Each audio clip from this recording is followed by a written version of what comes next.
Hola, soy Richard Cayo y bienvenidos al nuevo tema de esta semana, que es el Acuerdo de Escazú. En esta ocasión tenemos como invitados especiales a 4 profesionales en las cuales nos acompañarán en estas entrevistas sobre el Acuerdo de Escazú. Y mi persona, Richard Cayo, y no se olviden de seguir este video mediante mi Instagram, que es Richard Cayo D. Antes de comenzar las entrevistas, tengo que aclarar que los entrevistados en realidad exponen su opinión acerca de este acuerdo sin involucrar a ustedes que me están viendo y escuchando para que den una posición a favor o en contra. Solamente es una opinión informativa sobre este acuerdo. Sin antes que más presentar, vamos con la primera entrevista. Primer invitado especial que tenemos en esta noche es el abogado Palomino Castro. Él es abogado egresado de la Universidad Nacional Mayor de San Marcos. Tiene estudios de posgrados también en la Universidad de San Martín de Porres, docente en Derecho y Legislación Ambiental en la Universidad Peruana Unión, director de la revista de Investigación de Derecho, Empresa y Medio Ambiente CETLEX, director del estudio de abogados Palomino Castro, consultores empresarial, corporativo y ambiental. ¿Qué tal, doctor? Muy buenas noches. Muy buenas noches, Richard, y buenas noches a todos los profesionales, estudiantes y egresados y el público en general que esté interesado en este tema tan importante, ¿no? Y tan actual como es el tema del Acuerdo de Escazú.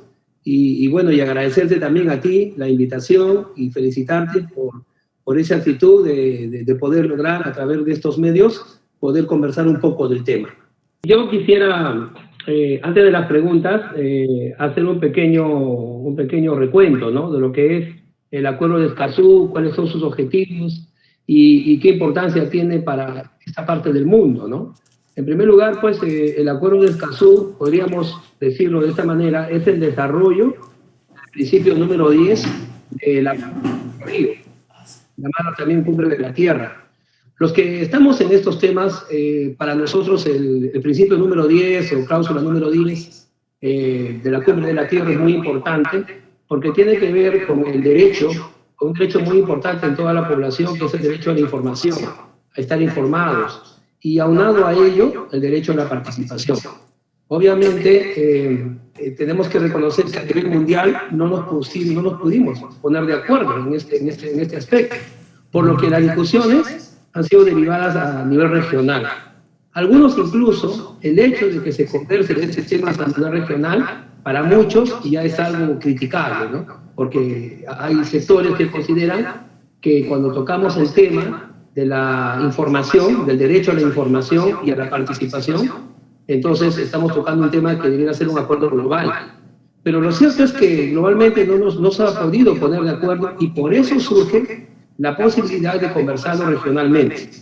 Y en este aspecto pues entró Latinoamérica y el Caribe justamente a tratar de desarrollar este punto número 10 para ver si era posible aplicarlo en los 24 países que conforman, ¿no?, este acuerdo, a ver si era posible llegar a un consenso respecto a algunos puntos, y entre ellos justamente el acceso a la información, el tema de la participación ciudadana, y el otro punto importantísimo, ¿no?, que espero también se desarrolle con bastante madurez, que es el acceso a la justicia ambiental, ¿no? Y bueno, en estos 3-4 años de discusión ha llegado el momento de que los países lo puedan suscribir o confirmar en sus congresos, y entre esos países que están en espera está justamente el Perú, ¿no? Entonces, obviamente, todos los peruanos debemos informarnos de esto. ¿Qué retos cree usted que trae este Acuerdo de Escazú para la justicia ambiental en el país? ¿Cómo garantizamos la justicia ambiental? Claro. Especializando la justicia. Tenemos que especializar fiscales en temas ambientales, tenemos que especializar jueces y magistrados en temas ambientales y obviamente crear un juzgado, una jurisdicción ambiental, así como hay una jurisdicción tributaria, una jurisdicción civil, una jurisdicción de familia, ¿no? O sea, en la actualidad no existe eso. Correcto, pero no existía, porque sí, de hace ya 5 o 4 años hay proyectos de la Corte Suprema y de la Corte Superior de crear pues juzgados ambientales, y el Perú pues ha creado el año pasado, un juzgado ambiental justamente en Puerto Maldonado, ¿no?, en Madre de Dios.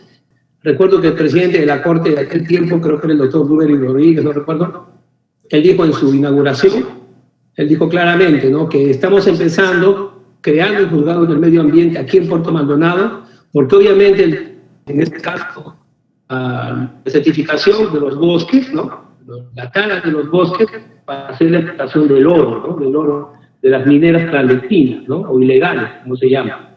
Entonces, ahí el primer juzgado ambiental. Había un proyecto también de hacerlo en Iquitos este año, otro en San Martín, pero lamentablemente la llegada de la pandemia y también las normas legislativas referidas a la cuarentena no ha permitido que esto se desarrolle, ¿no? El gran desafío para la justicia ambiental es justamente continuar con esta tarea, a 3 niveles.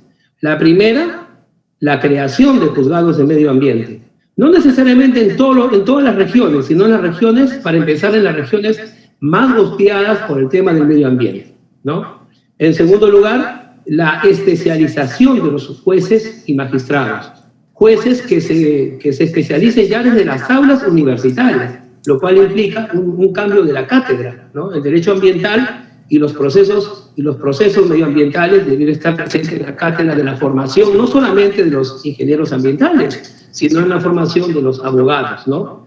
Y el tercer gran desafío es la voluntad política, ¿no? La voluntad política del gobierno, no solamente del gobierno central, sino de los poderes del Estado, en darle la prioridad que se merece al tema ambiental, independientemente de que se apruebe o no se apruebe el acuerdo de Escazú, ¿no? Independientemente de eso, esta tarea de la justicia ambiental no debe detenerse. Pero si el acuerdo se aprobara, obviamente, el gran desafío sería acelerar esos 3 procesos, los que he mencionado. Y esto implicaría, por supuesto, la solución y la resolución de ciertos conflictos ambientales que hoy en día, ¿no?, son muy seguidos, donde entendemos a poblaciones enfrentadas, y esperemos que esa justicia ambiental pueda alcanzar ese gran nivel de administrar justicia, ¿no? Y obviamente que esa justicia y esas decisiones se respeten, ¿no? ¿Usted piensa que la CONFIEP está detrás de que el acuerdo no se ratifique? Bueno, es una pregunta muy acusatoria, ¿no? La pobre CONFIEP. No, miren, en lo personal, en lo particular, yo soy un creyente en las organizaciones, ¿no? En las organizaciones civiles en general, que estén dentro de la ley, por supuesto, ¿no? Y no violentistas, son para mí de amplio respeto, ¿no? Como respeto a la CONFIEP, respeto también a las organizaciones que promueven el acuerdo de Escazú. Dentro de la CONFIEP tenemos pues a los representantes de aquellos que obviamente tienen que defender los intereses económicos, de inversión, de industrialización del país, ¿no? Y que creen válidamente, ¿no?, de que la inversión en temas de producción de recursos naturales no se debe detener. Y como para ellos la prioridad es eso, entonces obviamente ven un poco desconfiado del acuerdo de Escazú, ¿no? Y ellos han sido muy sinceros y muy expresivos y claros en decir cuáles son los puntos que ellos consideran defectos del acuerdo de Escazú, y también han dicho que por esos defectos el acuerdo no debiera ser aprobado, ¿no? Y entre otros, justamente hay uno relacionado al tema de la justicia ambiental. Ellos, por ejemplo, han observado el tema de la intervención de la Corte Internacional de Justicia de La Haya, ¿no? Si ustedes leen el acuerdo de Escazú, van a encontrar en el artículo 9, la persona, la parte que ha sido, digamos, la que ha perdido en ese juicio, puede recurrir, ¿no?, a la Corte Internacional de Justicia de La Haya. Así dice la norma, el acuerdo. Entonces, la CONFIEP acusa de que esta norma, esta inclusión en la ley, de alguna manera conllevaría que los problemas medioambientales, que los litigios medioambientales que ocurren en nuestro país sea finalmente decidido en una corte extranjera, ¿no? Usted sabe que la Corte Internacional no es una jurisdicción nacional, es una jurisdicción internacional. La CONFIEP tiene razón al acusar un tema de ir contra la soberanía, ¿no? Ir contra la soberanía. Indirectamente, se iría contra la soberanía, ¿no? Si por ejemplo, una empresa tuviera un conflicto con una comunidad indígena o una asociación indígena sobre la explotación de recursos naturales de algún territorio, ¿no?, donde de repente la comunidad indígena se siente atropellada, pero la empresa no, dice que sí tiene los permisos, entonces hay un conflicto allí, primera instancia, a favor de la empresa, segunda instancia, a favor de la empresa, Última instancia, ¿no? A favor de la empresa. Entonces la comunidad indígena se va a la Corte de La Haya y la Corte de La Haya dice a favor de la comunidad. Obviamente aquí todos coinciden y dicen, pero ¿qué cosa está decidiendo? Finalmente lo que va a decidir es si se puede o no se puede explotar recursos naturales en el Perú. ¿Y por qué lo tiene que decidir una corte extranjera? ¿No? Entonces muchos consideran que ese es un error, ¿no? Es todo o nada. El acuerdo tampoco permite una reserva, ¿no? En ciertos casos se puede y en ciertos casos no dice. Simplemente dice que si no lo resuelve la jurisdicción nacional, o sea, la justicia ambiental, se pueden ir a la Corte Internacional de La Haya, ¿no? Y ese es un tema de soberanía. Entonces los detractores dicen, no, pero siempre hay una parte que no querer perder, se va a ir hasta allá, y la Corte Internacional finalmente va a decir que se explota, que no se explota. Ya no es el Estado peruano, ¿no? Ya no es el Estado peruano el que decide como dueño y soberano, ¿no?, de los recursos naturales, sino va a ser una corte extranjera que nos va a decir, este sí, este no. Y eso es una violación de la Constitución y es una violación de la soberanía de un país. También en Paraguay hay pensadores, ¿no?, y en algunos países latinoamericanos también hay pensadores que opinan exactamente lo mismo y que obviamente necesita una respuesta también de ese nivel, que yo pienso que no se está dando, ¿no? No se está dando, y pienso que se debe dar garantizando una justicia nacional ambiental proba, madura y muy disciplinada. Por eso yo pienso que hay que escuchar a todas las voces, ¿no? Y la CONFIEP es una de las voces, ¿no? Como también hay que escuchar a los defensores del medio ambiente, ¿no? Y nuestro sistema nacional de fiscalización ambiental, de evaluación y fiscalización ambiental, CINEFA, tendría que ser más fuerte, más duro. Las multas también, tendremos que crear un sistema más rígido, ¿no? Donde obviamente el convenio 169, todos esos temas tendrían que ponerse más rígidos, porque el Acuerdo de Escazú nos obligaría, pues, a resolverlo aquí en lo posible, siendo la Corte de La Haya en la última instancia, como bien lo has dicho, ¿no? Pero su temor de ellos es ese, justamente, que así como en materia de derechos humanos, la Corte de San José de Costa Rica ha fallado muchas veces contra el Perú, el temor de ellos es que así ganen en esta instancia nacional, finalmente se vayan a la Corte Internacional de La Haya y la Corte diga a favor de la otra parte. La norma, cualquier norma, viene de una forma sustantiva. Y es justamente a través de los reglamentos o las leyes adjetivas cómo se crea el procedimiento, ¿no? Una norma puede decir, tenemos derecho a la vida, pero tenemos que crear la ley para proteger ese derecho a la vida, el procedimiento, quién va a decidir, ¿no?, sobre esos temas. El Acuerdo de Escazú viene de la misma manera y nos da alternativas. Y en la práctica, entonces ya las personas ya se adelantan, ¿no? La gente con experiencia justamente se adelanta y dice, en principio, van a escoger el arbitraje, ¿no? Porque si tú lees la ley, vas a ver ahí que uno es someterse a la Corte de Justicia de La Haya y la otra, el arbitraje. Entonces dicen, al arbitraje, pero ¿quién va a querer el arbitraje, no? Si el año pasado el Ministerio Público, ¿no?, ordenó la detención de más de 17 árbitros, ¿no?, que decidieron temas de empresas justamente, de concesiones del Estado, vinculados a casos tan escandalosos como el tema de Odebrecht, ¿no?, y otros casos de corrupción de funcionarios que fueron resueltos por árbitros, ¿no? Entonces, el Acuerdo de Escazú nos llega en un momento en que el Perú se desangra, ¿no?, en valores, se desangra en honestidad, y el sistema arbitral es uno de los sistemas en estos momentos más criticado y más reñido a menos. En la parte práctica, el Acuerdo de Escazú es visto con mucha desconfianza, ¿no? No, todos van a ir a la Corte de La Haya.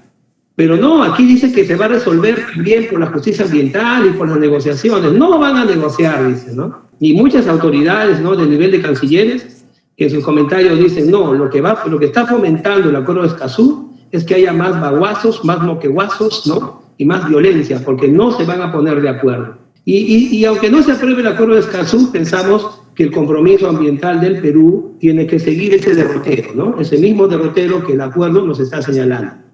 Tenemos que tomar conciencia de que los argumentos a favor del Acuerdo de Escazú y los argumentos en contra del Acuerdo de Escazú tienen de diferente naturaleza. Algunos son técnicos, algunos son argumentos de abogados, algunos son argumentos de constitucionalistas, y hay también el argumento político, ¿no? De alguna manera estar de acuerdo, que no sea este Congreso, ¿no?, el que ratifique el Acuerdo de Escazú, sino que sea el próximo Congreso, un Congreso, digamos, que no ha sido hijo de un conflicto político, de una crisis política, ¿no? Sino un Congreso elegido en la tranquilidad de una paz social que esperamos tener pues, el próximo año, con el cambio de gobierno, ¿no? Con el cambio de gobierno. Doctor Willy, una última reflexión por los que nos están viendo y escuchando también. Dos cositas, ¿no? El tema del Tribunal de Justicia de la Haya, pienso que debemos creer, ¿no?, en la jurisdicción supranacional. Y pienso que si analizamos con calma el tema de la soberanía, de alguna forma vamos a poder encontrar una respuesta doctrinal, ¿no?, válida y dentro de la norma para responder ese argumento, ¿no?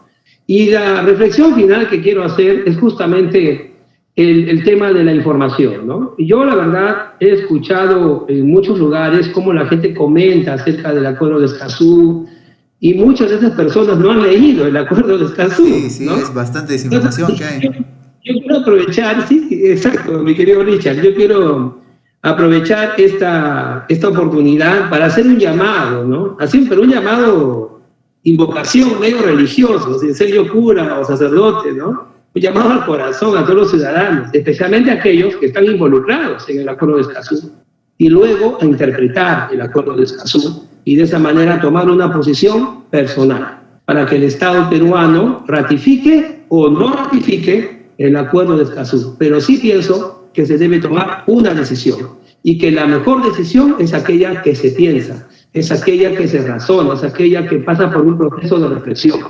Listo, muchas gracias, doctor Willy Palomino, por su participación. Chicos, esa ha sido la primera entrevista que hemos tenido.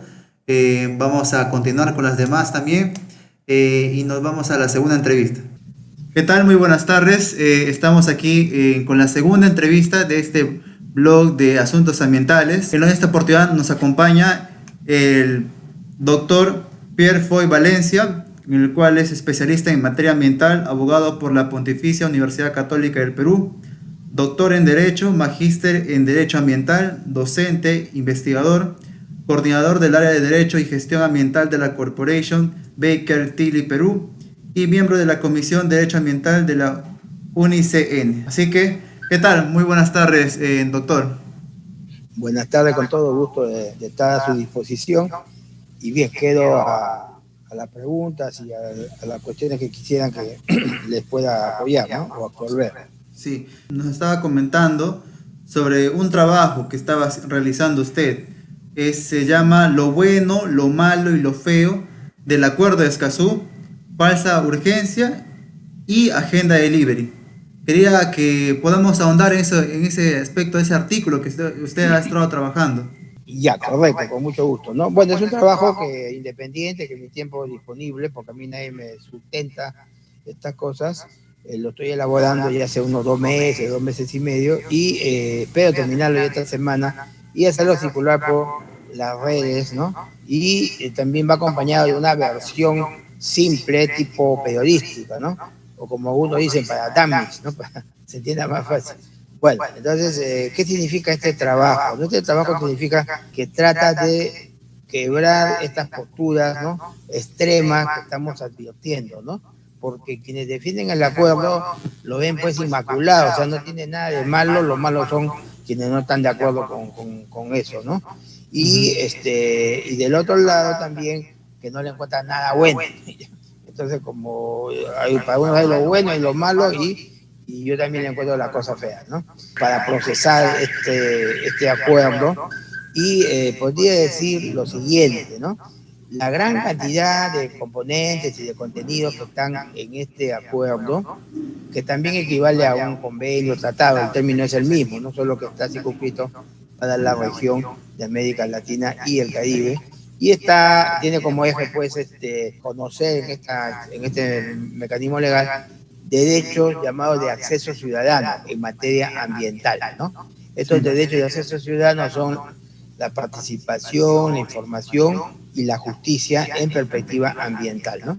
Y ahí se incluye también lo relacionado con los defensores ambientales, en tanto defensores de derechos humanos, y las cuestiones de indígenas que se relacionan pues con estos derechos de acceso, ¿no? Bueno, entonces, a mi modo de ver, todos estos alcances altamente minuciosos que están en este acuerdo, ya lo tenemos en el país, en lo principal, ¿no?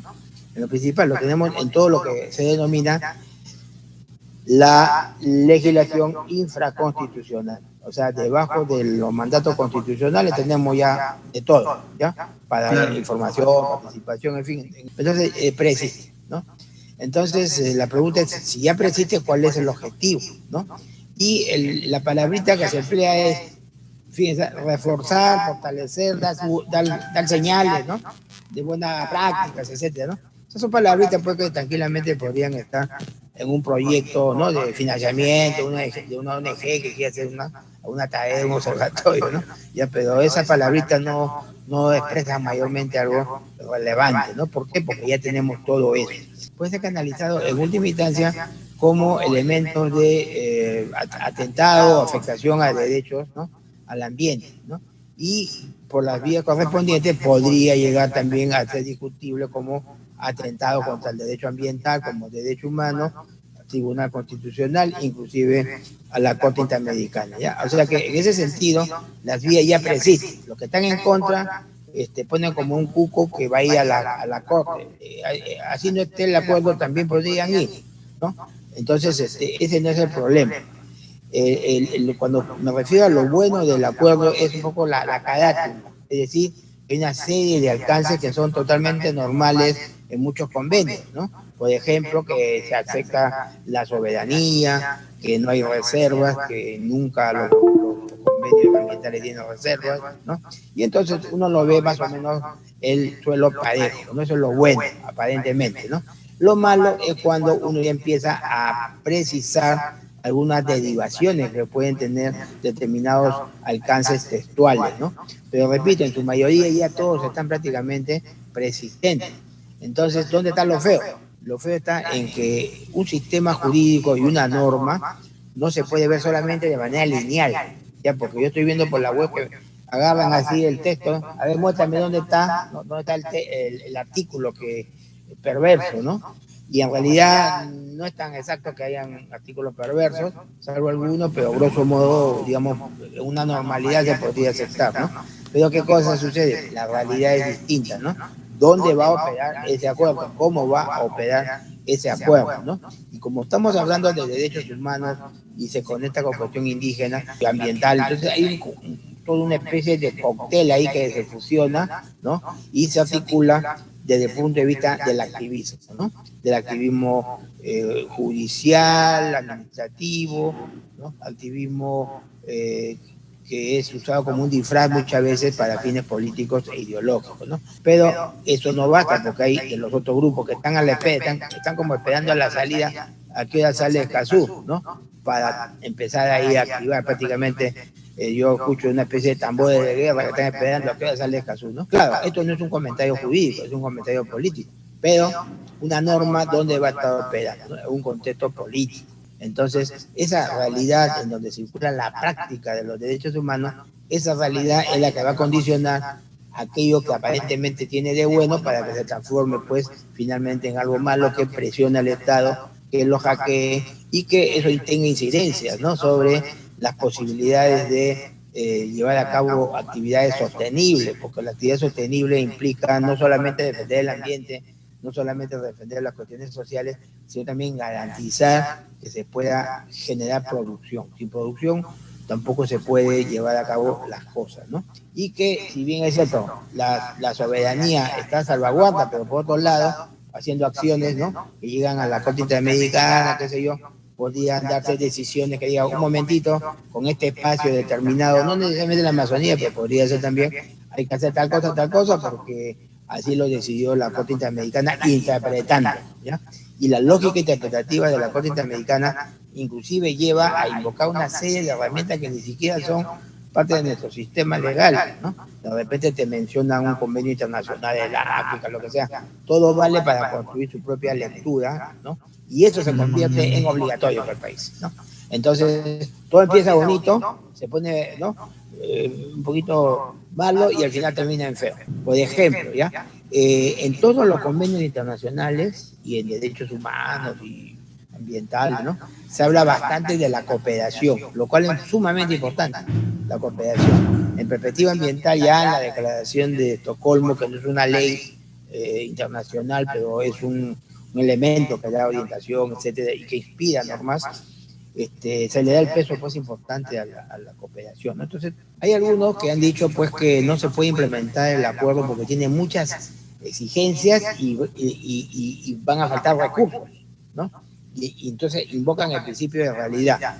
Tenemos tantos problemas en estos momentos que tratar de aplicar toda esta parafernalia reglamentarista, sospechosa, que adquiere un marco prácticamente constitucional, todo este reglamentarismo, va a significar muchos costos, etcétera, ¿no? Y por el principio de realidad no se podría aplicar, ¿no? Y entonces ahí viene la cooperación internacional como diciendo, ¿no? No te preocupes, tócame a mí que soy realidad, ¿no? Y yo me encargo de eso, ¿ya? Y vienen ahí los grupos, las ONG, con sus paquetes ideológicos para formar a la gente, para hacer observatorios, para hacer proyectos de aquí, de allá, y hacer toda una suerte de proselitismo con categorías que no necesariamente son las más responsables, ¿no? Seguramente que hay otros que igualmente hacen esto, pero ya en un sentido responsable, pero difícil a veces diferenciar. Pero hay muchos grupos extremadamente radicales que están esperando así como la posta, dame la posta para de una vez empezar. Eso me parece perverso, ¿no? Hay una pregunta que quisiera hacerle, es sobre ¿Ya? que, bueno, hay algunos intelectuales que mencionan que el Estado no va a poder tomar decisiones ya sobre los proyectos de inversión. Entonces, dicen que el acuerdo va a dar todo el poderío entonces a la parte pública, al pueblo, y más no, y va a restringir mucho las inversiones, ¿no? Entonces, ¿qué opinas sobre esta clase de comentarios? Mira, en realidad todos los alcances que están relacionados con participación, con información, en lo fundamental ya existe en nuestro sistema. O sea que ese cuco, ¿no? Que viene un Estado a través de una empresa o de una ONG ¿no? Y solicita como parte del público, ese cupo en realidad ya existe, ¿no? Porque potencialmente se puede hacer todo eso sin Escazú, ¿ya? O sea, tranquilamente viene una institución, se instala en el Perú, domicilia, ¿no? O a través de terceras personas, o sea, ese riesgo siempre está. Solo que en este asunto de Escazú se presta como un símbolo, ¿no? Para exacerbar todas estas potencialidades. Pero en otras palabras, sin Escazú se podría hacer muchas de esas cosas, ¿no? Esto evidentemente le da mayor magnitud, mayor simbolismo, yo diría. Pero ya todo eso es totalmente factible en la extensa normativa. Y acá quiero hacer un detalle, no solamente tiene que ver con participación. Los estados que no tienen vocación democrática, digamos, coherente, como el caso de Bolivia, ¿no? Ecuador, estoy hablando de la Constitución, ¿no? Ya. Porque en Ecuador hay un gobierno un poco diferente de la Constitución. Y Venezuela, también Nicaragua, y muchos proyectos de cambio constitucional que hay por acá en el Perú, de grupos izquierdistas, ¿qué cosas tienen en común? La pretensión, en unos casos ya existen esas constituciones, de tener pues cartas políticas extensas, 400, 500 artículos, ¿no?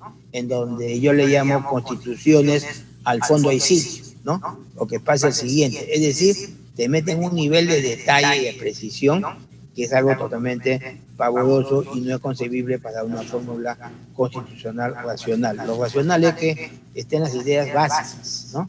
Y a partir de ahí se desarrolla infraconstitucionalmente, ¿no? Todo lo que se quiera y también el desarrollo de la jurisprudencia, etcétera, le va dando contenidos a esos elementos fundamentales. Pero no puede ser que en una constitución tú quieras meter de todo, ¿no? Por ejemplo, ¿no? Las feministas quieren que haya el derecho a la participación, a la información, a 20 cosas en términos de género. Viene el indigenista, también quiere que en la constitución esté lo mismo. Viene el ambientalista y viene el laboralista. O sea, todos quieren que se diga, ¿no? Expresamente de lo suyo, derecho tal, derecho tal, derecho tal. Oye, pero si existe el derecho a la identidad cultural, el derecho a la identidad de género, si quieres, ¿no? El derecho al ambiente, el derecho indígena, ¿no? O, en fin, o lo laboral. Entonces, todo eso, si tú quieres combinarlo, no lo hagas en la Constitución, eso es una aberración. Hazlo abajo. ¿Cómo es abajo? tu ley del ambiente, como que hay, ahí en la ley del ambiente ya habla de hay información ambiental, en participación ambiental, todo lo que quieras, abajo, no arriba, ¿no? Ese sueño dorado, como no se puede hacer, se hace de costadito. ¿Por qué? Porque este convenio o este acuerdo tiene tales niveles de detalle, ¿ya? Pero como está vinculado al asunto de derechos humanos, adquiere estatus de norma constitucional, ¿ya? O sea que el sueño dorado mete un montón de detalles puntillosos, se mete por el costadito, ¿ya? Con este llamado acuerdo. A tal punto que supongamos pues que alguien solicita, ¿no? Y dame una copia del sonido del pito, ¿no? De tal lugar cuando hay alerta ambiental, ¿no? Tienes que darme una copia del sonido, un soporte, para ver si, ¿no? Si está funcionando el pito de alerta ambiental. Y si no me lo das, atenta contra mi derecho humano. O sea, porque no te dan un dato sobre un pito, ¿no? Inician, ¿no? Acciones por atentar contra los derechos humanos. Entonces, toda esa cosa pues tensa, ¿no? Farragosa, parlamentarista, es ridículo que tenga rango constitucional, es totalmente ridículo y irracional, ¿no? Y los que están metidos en esta cosa, lamentablemente, solo se dedican a lo siguiente, a hacer este juego, ¿no? Es decir, que la importancia del derecho ambiental, el derecho a la participación, nadie niega que sea importante. Es más, el que habla tiene 30 años en estos temas. Y no porque esté en desacuerdo con el acuerdo, significa que estoy en contra del derecho ambiental. Entonces, esa extorsión moral, ¿no? De decir, o estás con el acuerdo, estás entonces contra el ambiente, contra, ¿no? La sostenibilidad, pro empresa, etcétera, ¿no? No se trata de ser pro empresa o anti empresa o pro ambiente, anti ambiente, se trata de ser pro sostenible, involucra todos esos elementos, ¿no? Que deben articularse y no significa que sean contrarios, ¿no? Complicado, pero hay que hacer esos esfuerzos. Pero no con esto de que te extorsionan, que es antiambientalista, etc. Esto de acá es un elemento provocativo, es lo que yo llamo una especie de pleonasmo o collage jurídico-ambiental. O sea, han juntado un montón de cosas, lo han desagregado todo, ¿no? Y lo han puesto ahí, ¿no? A mi modo de ver, es innecesario, es provocador, ¿no? Y las cosas se pueden hacer de mejor manera con lo que se tiene.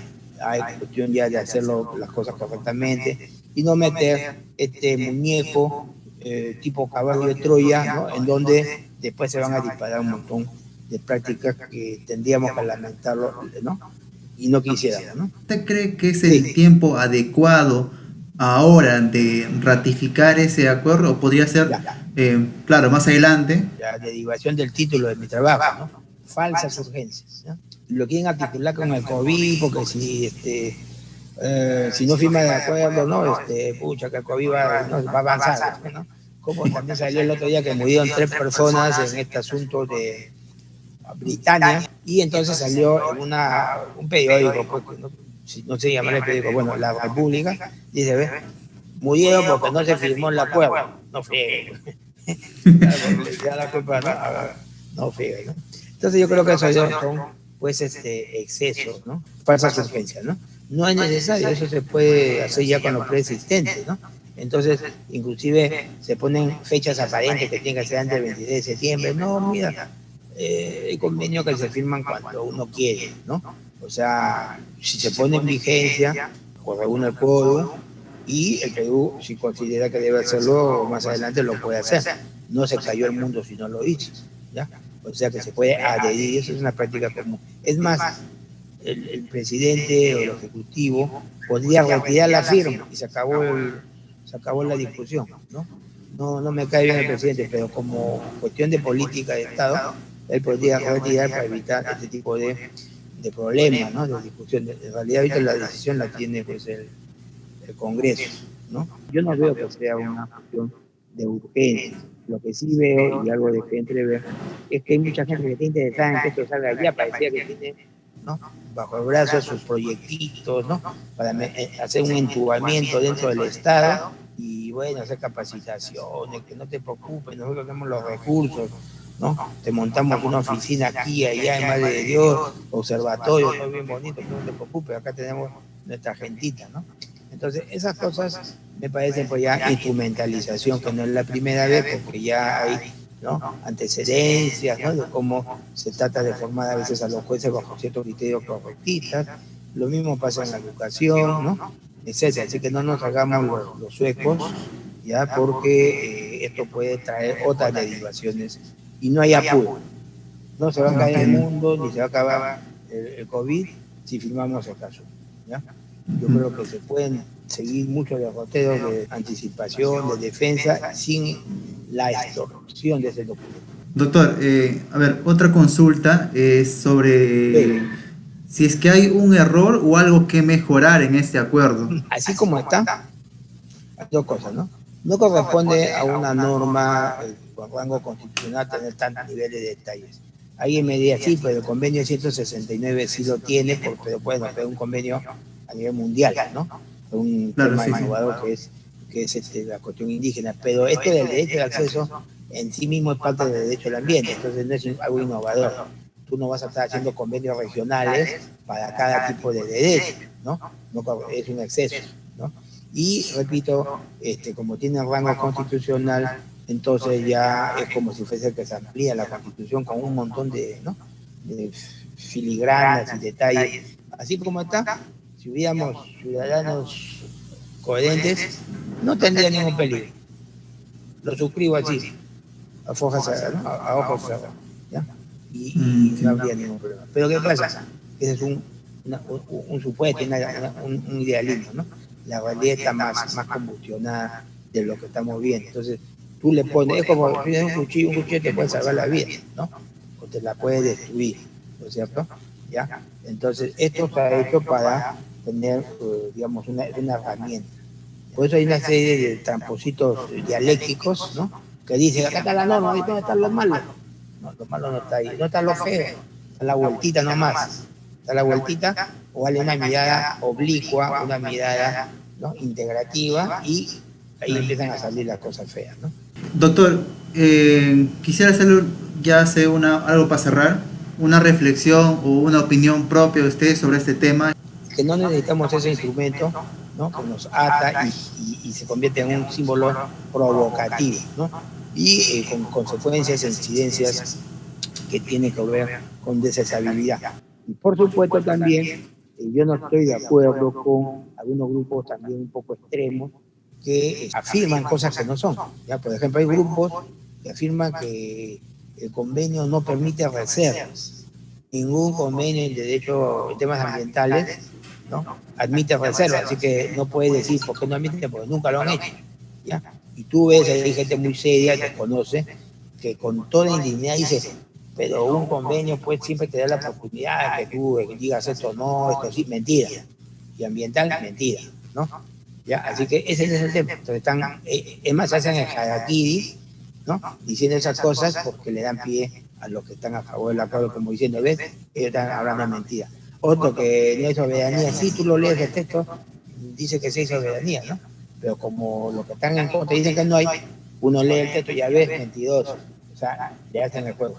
Lo que pasa es que sí se puede atentar contra la soberanía, no porque se diga que se afirma la soberanía, sino por la práctica de otros mecanismos, ¿no?, de que llegan a la supranacional, ¿no? Entonces, lo supranacional ya está por encima y te pueden decir, momentito, este territorio, esto de acá, ¿no?, en base al pedido tal de derechos humanos, porque se le da criterio ¿no?, a este territorio, en fin, y entonces ya queda un poco a merced del mandato supranacional, que no es garantista.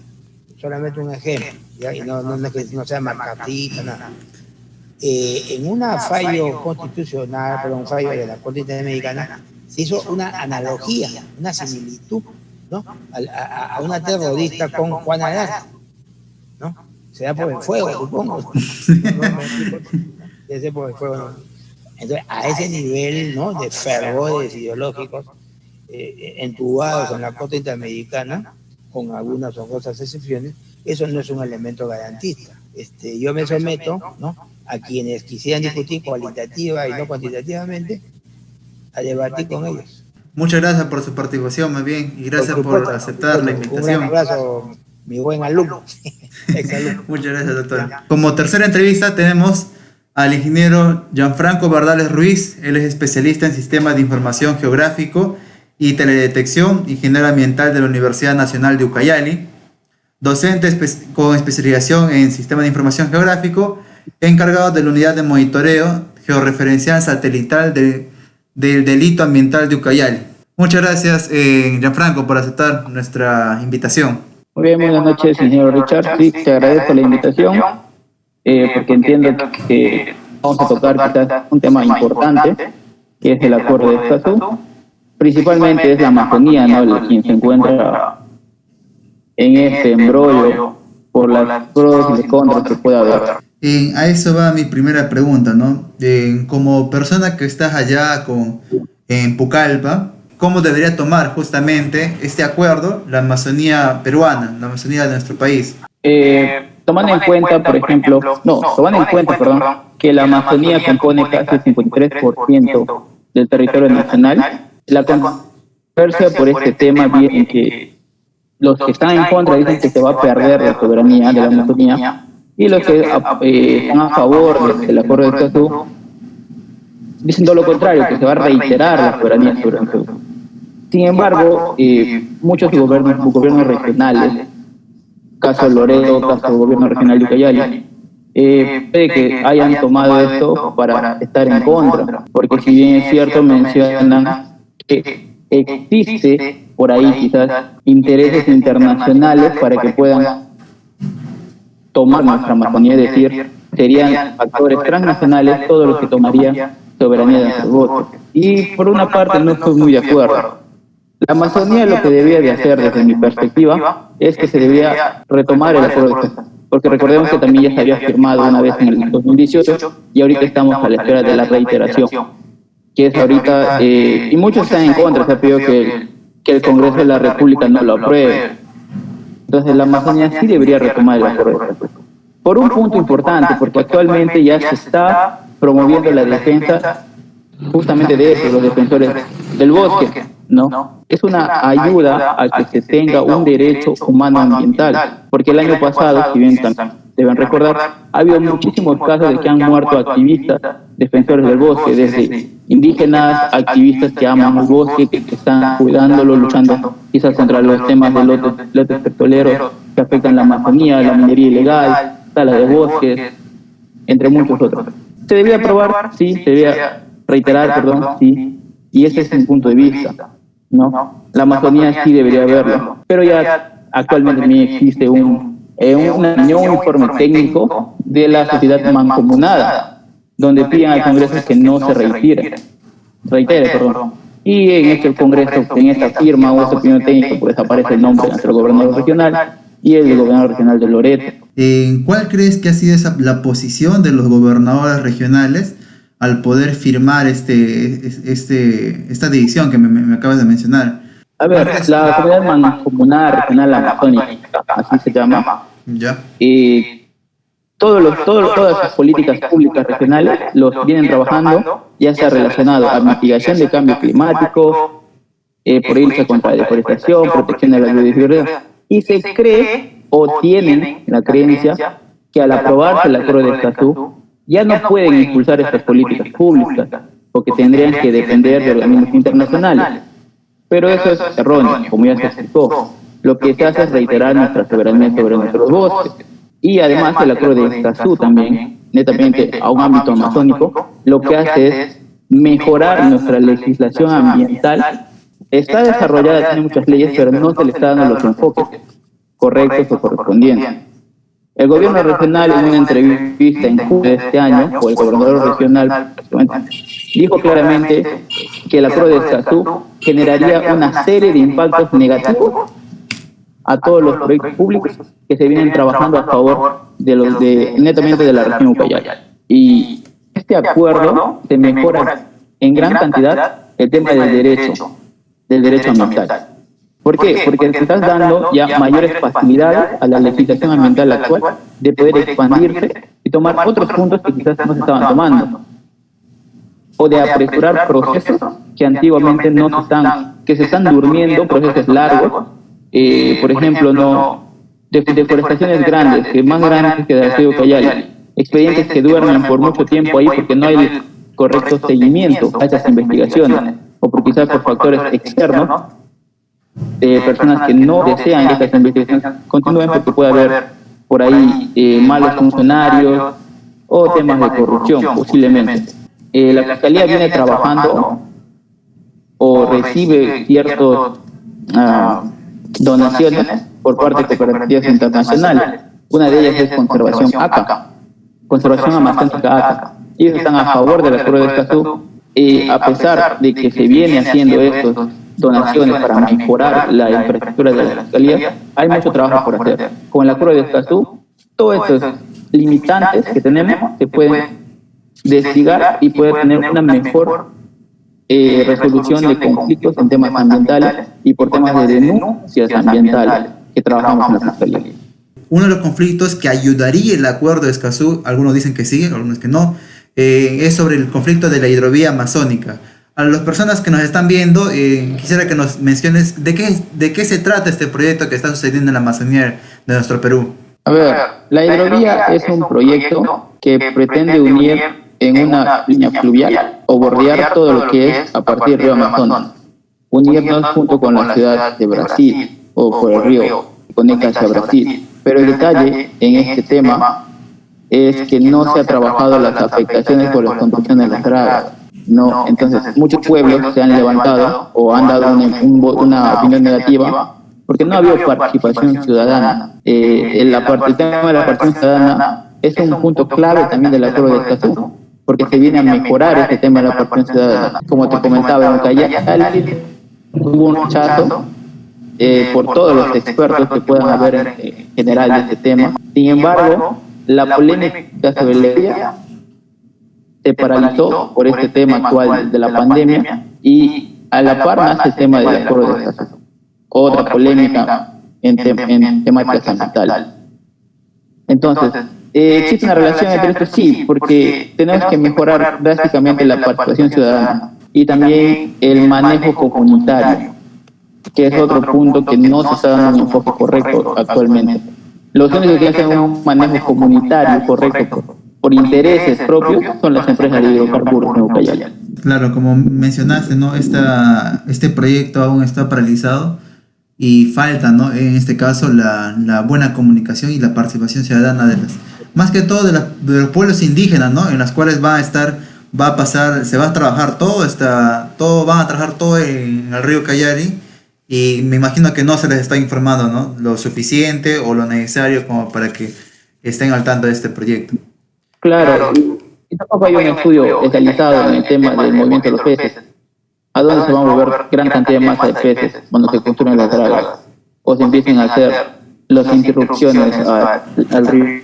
No estaba tan contemplado el estudio de impacto ambiental que abarcaba este gran proyecto, ¿no? De la hidrovía amazónica. ¿Por qué tiene esa posición la Amazonía? Bueno, me dijiste que, claro, ¿no? Tenían miedo de que no se respete la soberanía de la Amazonía, pero ¿tú crees que el empresariado esté jugando un papel importante en la toma de decisiones que pueda tener los participantes del gobierno regional o los gobernadores de las regiones, que puedan dictaminar en esa carta mancomunada que han enviado, ¿no? Ese informe mancomunado que han enviado? Y a ver, este contenido mancomunado tiene 5 puntos, ¿no? Y exactamente en el punto 5 mencionan claramente que se oponen al Acuerdo de Escazú en su totalidad. Sin embargo, en el punto 3 puede haber como una contradicción, porque le piden al encargado de las relaciones públicas internacionales, parte del Congreso de la República, que se generalice o se haga reuniones especializadas con todos los gobiernos regionales amazónicos para que puedan llegar a una solución consensuada sin poder poner en riesgo los intereses amazónicos de todas las políticas que se vienen trabajando en la actualidad. Entonces, si me estás diciendo que quieres un diálogo, ¿por qué la sociedad mancomunada amazónica finaliza diciendo que se oponen totalmente? Se dicen que no al Congreso de la República a la aprobación del Acuerdo de Escazú. Y el principal oposición es porque dice que va a frenar el desarrollo nacional. Es decir, vamos a responder netamente a intereses internacionales y no a los de la sociedad peruana. Esa es la conclusión del tema jornada, que me parece un tanto, como te digo, incongruente, porque da a entender que quiere un diálogo, pero a la par se opone a él. ¿O una opinión final sobre de esta pequeña entrevista? A ver, yo, Jan Bardales, como profesional, no hablo en representación de ninguna entidad, no represento a ninguna sociedad civil, por así decirlo. Sí estoy a favor del tema del acuerdo de Escazú, completamente a favor, porque estamos hablando de reiterar nuestra soberanía, estamos hablando de mejorar la legislación ambiental, estamos hablando de considerar netamente ya la defensa humanitaria ambiental, los defensores ambientales, siendo puntuales.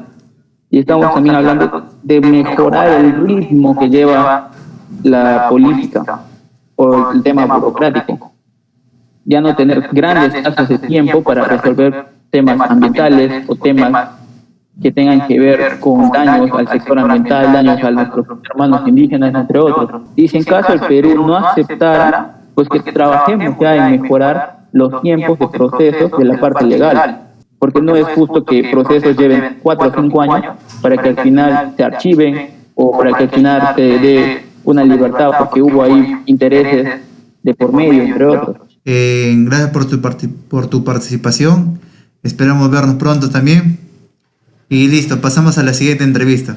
Muy buenas noches, chicos, continuando con ya las entrevistas. Esta es la cuarta y última entrevista que tenemos y hoy nos acompaña John Valdeón Condori, que es bachiller en Ingeniería Ambiental con estudios en la actualidad de posgrado en la Universidad Nacional Agraria de La Molina. En la actualidad se desempeña como fiscalizador ambiental de la Municipalidad del Lince. Él tiene como experiencia de guardaparques en la Reserva de Biosfera de Oxapampa, Ashaninka y Anesha, específicamente en el área de conservación municipal. ¿Qué tal, John? Buenas noches. Buenas noches, Richard. Muchas gracias por la invitación. En este caso fue en Chile que una conferencia de prensa hicieron mención que no ratificarán el acuerdo por el temor a la soberanía del país. ¿Ya? Y mencionan, justamente hacen hincapié en el artículo 2, en el artículo 11, disculpa, numeral 2 de este acuerdo, ¿no? O sea, ¿es en realidad cierto esto? ¿Correría peligro también la soberanía de nosotros? ¿En qué está bien la opinión que está haciendo en este caso el gobierno de Chile? Bueno, el artículo 11 como tal habla sobre la cooperación. Y el inciso 2 menciona que las partes prestarán especial consideración a los países menos adelantados, los países en desarrollo semilitoral y los pequeños estados insulares en desarrollo de América Latina y del Caribe. Respecto a la mención de países menos adelantados, esta es una categorización que se ha dado por la Organización Mundial del Comercio, que actualmente figuran 47 países, de los cuales, de los países firmantes a este acuerdo, solamente se encuentra Haití. Entonces, si nos basáramos en el comentario del presidente de Chile, creo yo que no estaría sujeto ni su país ni el nuestro. Ahora, ¿cómo es que se cataloga o qué criterios usan para poderlo incluir dentro de estos países menos adelantados? Los criterios usados es el criterio de la renta per cápita, el criterio del capital humano y el criterio de la vulnerabilidad económica. Y bueno, si bien es cierto, nos catalogan como países subdesarrollados en vías de crecimiento, y no estaríamos dentro de esta denominación. Ahora, ¿cuál es la finalidad de esta cooperación? Es que se pueda promover entre instituciones el desarrollo, el intercambio de estas experiencias, sobre los comités, plataformas, que puedan abordar actividades de cooperación en este tema, ¿no? Sobre los derechos de acceso, tanto en información, participación pública y justicia. Creo yo que no tendría tanto sustento a lo que he mencionado. Quizá por el tema electoral, y Claro. quizá no lo han analizado bien o yo me estoy equivocando. La verdad no soy experto en el tema, pero por lo que he podido leer es a lo que yo he podido percibir, ¿no? Entonces, más lo que buscan son promover actividades y mecanismos entre estos países firmantes sobre este acuerdo de Escazú. Entiendo. John, en tu experiencia, que has estado como guardaparques del área de conservación municipal, que está dentro de la reserva de biosfera, coméntanos, o sea, esto para las áreas naturales protegidas podría ser beneficioso, ¿en qué manera incluso? Coméntanos, por favor. Sí, claro. Bueno, para comentarle un poco, hacer una pequeña introducción sobre la reserva de biosfera Zapapa-Llanica-Llanica. Esta fue catalogada como tal en el año 2010 y la característica de ella, a diferencia de las otras reservas de biosfera, es que se desarrollan actividades económicas, posee áreas naturales protegidas y, como bien has mencionado, también tienen un área de conservación municipal, que es el Bosque Cholet. Es un área que se creó durante un periodo de transición en la cual los gobiernos locales estaban aptos para crear estas áreas de conservación.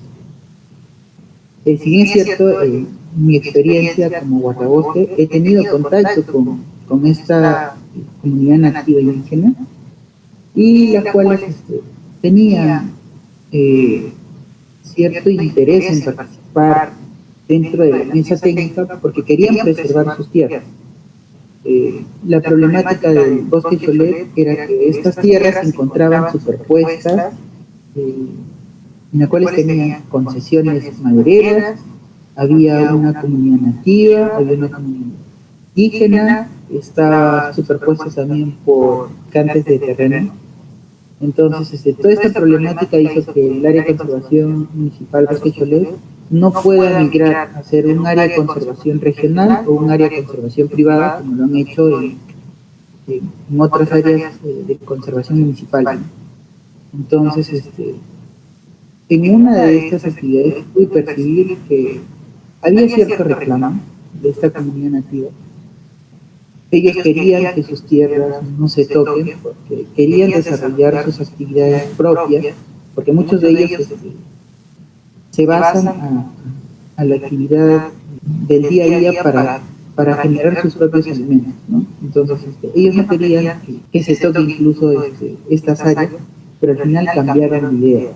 Y de la noche a la mañana, para la conservación y para la creación de áreas naturales protegidas, este acuerdo me parece que es muy importante, porque hay comunidades que sí preservan sus áreas, que buscan que sean representadas por el Estado, que buscan una participación pública, en la cual ellos mencionan muchas veces que no tienen justicia, que se transgreden sus actividades milenarias y heredadas por sus ancestros, que simplemente se busca el beneficio propio. Esto que menciono se basa en la construcción de una carretera en la cual pasaba cerca a una comunidad y ellos estaban en contra.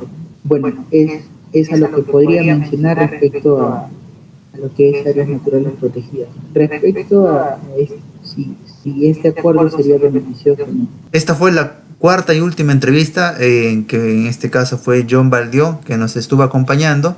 No se olviden de comentar también y dar me encanta a este video en la parte de abajo y mencionar sobre qué tema podrían les gustar para la próxima semana, y también comentar también algo sobre este acuerdo, ¿no? Que es el acuerdo de Escazú.